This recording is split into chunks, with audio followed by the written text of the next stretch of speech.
नमस्कार तो मेरे प्यारे साथियों। तो चलिए द यूनिवर्स विजन क्लास में आज आपका हार्दिक स्वागत है। तो आज हम आपके लिए क्या देखने जा रहे हैं, तो क्लास 12th जो है ना उसका यानी कि बायोलॉजी। तो जो बायोलॉजी जो है ना, तो बायोलॉजी का हम यानी कि आपको पॉइंट बाय पॉइंट, जो अगर पॉइंट एग्जाम के व्यू से अगर बहुत यानी कि इम्पोर्टेंट है, वह ज़रूरी है, तो उतना यानी कि पॉइंट को हम आपके लिए ला दिए हैं। तो बस शर्तें आपसे है कि यदि आप हमारे channel the universe vision class पर पहली बार क्लास को देख रहे हैं तो आप चैनल को ज़रूर सब्सक्राइब करिएगा। टाइम को हम वेस्ट न करते हुए अपने चलते हैं यानी कि फर्स्ट नंबर यानी कि चैप्टर क्या है, तो रिप्रोडक्शन इन यानी कि ऑर्गेनिज्म। हाँ, जीवों में जनन को हम यानी कि देख रहे हैं।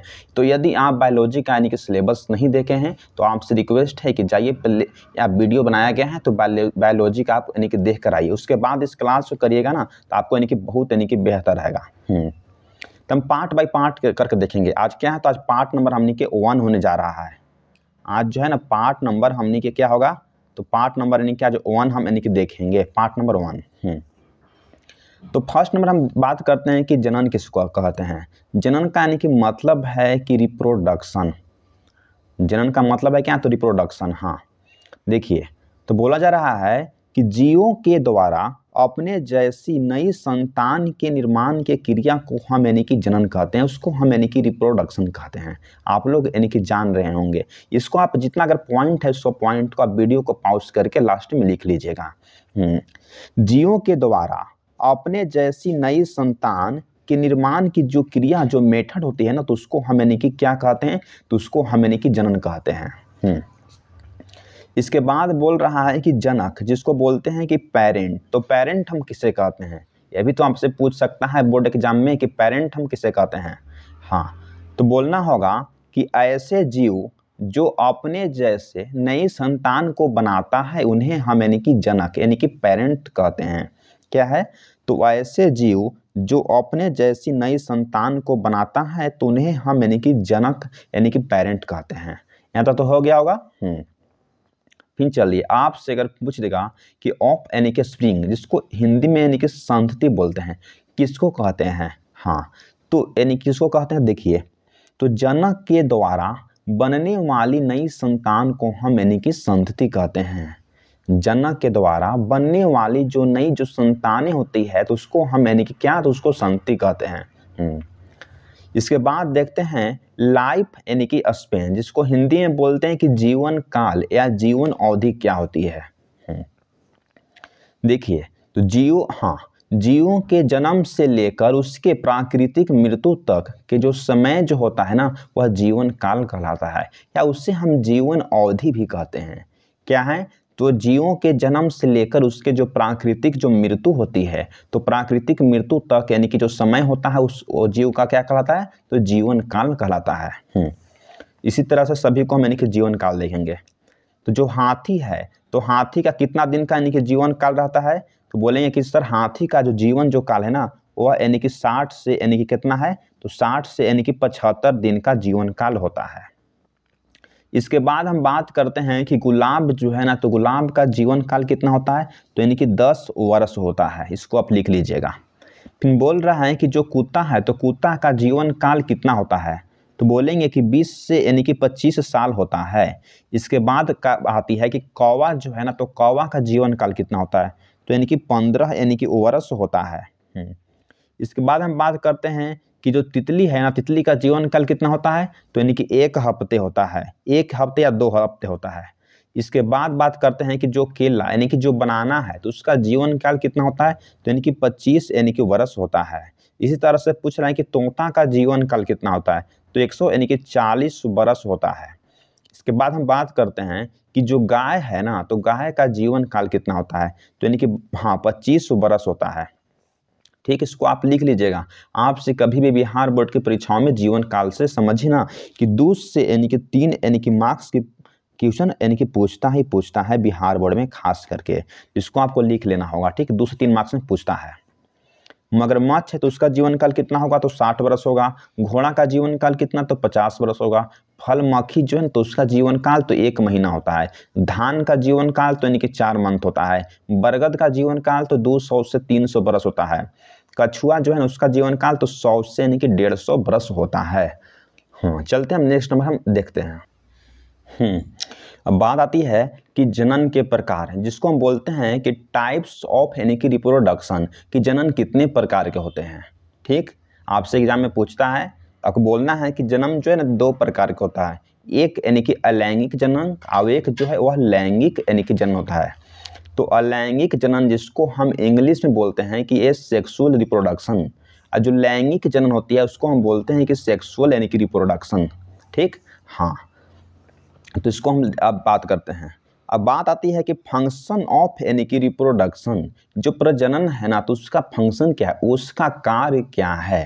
हाँ, क्या उसका कार्य है, तो हाँ आपसे पूछ देगा तो आपको लिखना होगा, क्या लिखना होगा कि जीवन पृथ्वी पर जीवों के जो अस्तित्व है ना, तो अस्तित्व को सुरक्षित रखने के लिए यानी कि जो रिप्रोडक्शन यानी कि जो प्रजनन जो है ना वह अनिवार्य है यानी कि जरूरी है।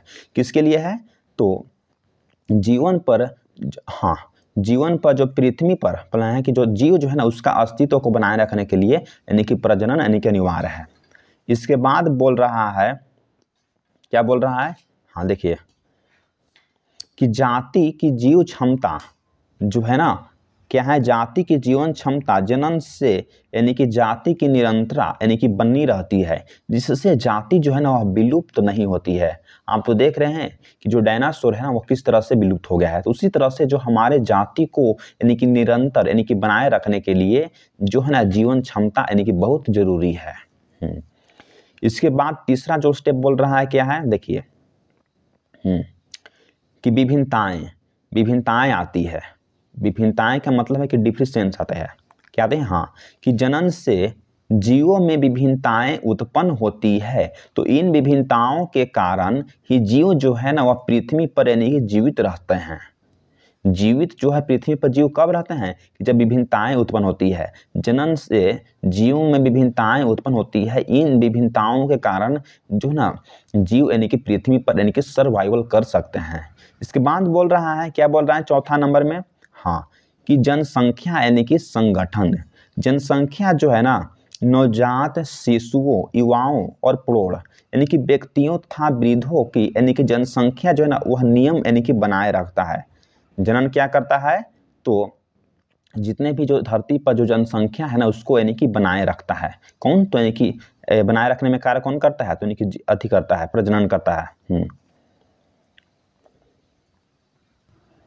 हाँ, अब इसके बाद बोल रहा है कि पांचवा 5 नंबर में क्या बोल रहा है, देखिए कि जो प्रति यानी कि स्थापन, हाँ, प्रतिस्थापन यानी कि जनन द्वारा प्रतिकूल परिस्थिति या प्राकृतिक जो मृत हुए जीवों को यानी कि नए जीव के रूप में यानी कि प्रतिस्थापित होता है। तो इसका मतलब है कि कोई एक बूढ़ा आदमी है, ठीक, तो बूढ़ा जो एक, हाँ, बूढ़ा जो आदमी है, जब उसका बूढ़ा यानी कि बहुत से अपना एज जो पार कराते हैं तो उसका क्या, तो उसका यानी कि निधन हो जाती है। तो उसके बाद जो दूसरा जो उसके आने वाले पीढ़ी को यानी कि जन्म होता है। इसी तरह से प्रतिस्थापन होती है कि एक जना का पीढ़ी एक यानी कि बूढ़ा जो परिवार क्या होता है, तो हाँ अति माने कि प्रतिस्थापन होता है। आप लोग समझ रहे होंगे कि हाँ एक पीढ़ी खत्म हो जाती है, इसी तरह से दूसरा पीढ़ी आ जाती है, इसको हम यानी कि प्रतिस्थापन से बोलते हैं। ठीक, हाँ, प्रतिकूल जो परिस्थिति, प्रतिकूल परिस्थिति का मतलब क्या होता है, यहाँ हम लिख दिए हैं कि जो प्रतिकूल जो परिस्थिति है ना, तो उसका मतलब होता है कि रहने लायक नहीं है। तो जो जीव यानी कि प्रतिकूल परिस्थिति में जाती है वो अपना एज को पार कर लेता है तो उसका निधन हो जाती है। इसके बाद जो है ना कुछ यानी कि वीवीआई पॉइंट है, इसको आप देख लीजिए। क्या है, नोट, अमर जीव जो है ना, अमर जीव कौन है, आपसे पूछेगा कि अमर कौन है, जो कभी भी नहीं मर सकता है, उसको कितनों भी मार दीजिएगा तो मरेगा नहीं। तो क्या है, तो अमीबा को हम यानी कि अमर जीव कहते हैं। क्या है, तो एक कोशिकीय उसमें जीव होती है। हाँ, शरीर में अगर जितना अगर गुण सूत्र होता है ना, तो उसकी आधी गुण सूत्र यानी कि युग्मक में होती है। तो जो हम यानी कि जो ह्यूमन जो है, मानव है, तो मानव में कितना यानी कि गुण सूत्र होती है, तो 46 होती है। उसको युग्मक में कितना होती है, तो 23 होती है। आपको इन नोट जो पॉइंट है ना, इसको आपको यानी कि लिख लेना होगा, इसको वीवीआई करके, कि शरीर में अगर जितना गुण सूत्र यानी कि क्रोमोसोम्स होते हैं, तो उसकी आधी यानी कि हाफ 1/2 यानी कि गुण सूत्र यानी कि किस में होती है, तो यानी कि गैमेट्स यानी कि युग्मक में होती है। ठीक, चलिए अब यहाँ से नेक्स्ट देखते हैं। अब आपसे देखिए पूछ रहा है, क्या पूछ रहा है,